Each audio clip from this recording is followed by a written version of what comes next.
Hey, what's going on? It's Ping Rob, and today we're going to be taking a look at the ON Streaming Box. For about $5 more than the ON Streaming Stick, this streaming box gives you full 4K output as well as a few essential performance improvements, which we'll see in just a moment.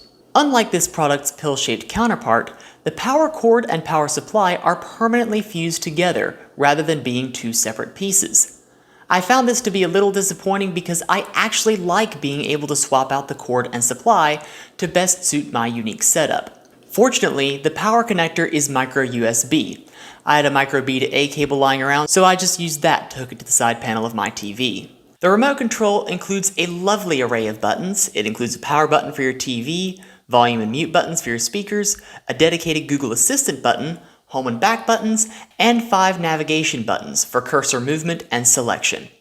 It also includes an IR blaster for controlling TVs that lack other types of connectivity. Granted, the remote does include a bunch of buttons that I don't use, and I wish I could reconfigure the bottom 4 buttons for apps that I use more often, but honestly, that's just a minor gripe.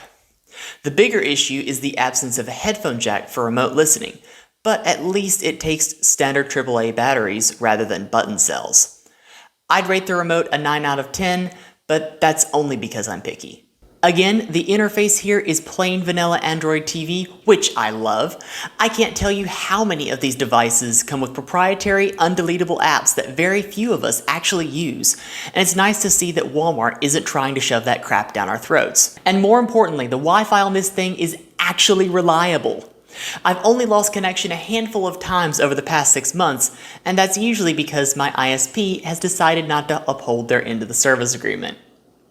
I can't really show a lot of video tests on here for copyright reasons, but I can tell you that the playback was absolutely flawless. I tested Netflix, YouTube, MB, Hoopla. I have 20/20 vision and my hearing's just as good, and let me tell you, I was surprised to see such perfection in such a cheap device from such a disreputable company. Furthermore, I noticed no signs that the device was in any danger of overheating. In fact, I don't think it's having to work that hard at all. So I decided to test the limits of this box in the best way I know how. Let's play some video games. Now here's something even cooler about this remote. The channel up and down buttons are actually mappable. If you wanted to play the original Nintendo on here, you could do so without a separate controller. All you gotta do is change the gamepad settings in your preferred app.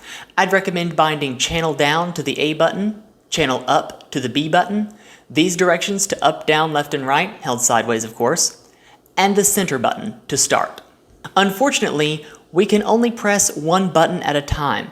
This is a problem for games like Super Mario Bros. 3 that require you to run and jump at the same time. But then again, this remote wasn't designed for video games, which means it's time to say hello to an old friend. Again, I was blown away by the performance here. From the Super Nintendo to the GBA, every game I threw at it, it played perfectly. I was even able to load the title screen of Mario Kart 64, but I wasn't able to enter a race because I simply didn't have enough buttons and joysticks. Guess that means we'll be saving that for another video. Bottom line, I would absolutely recommend this to anyone who's looking for a good streaming box at an affordable price.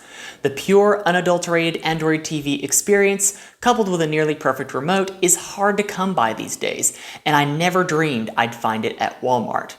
Even if your TV's not 4K, you'll definitely want to go with this one. It is far more reliable than its wayward brother on a stick.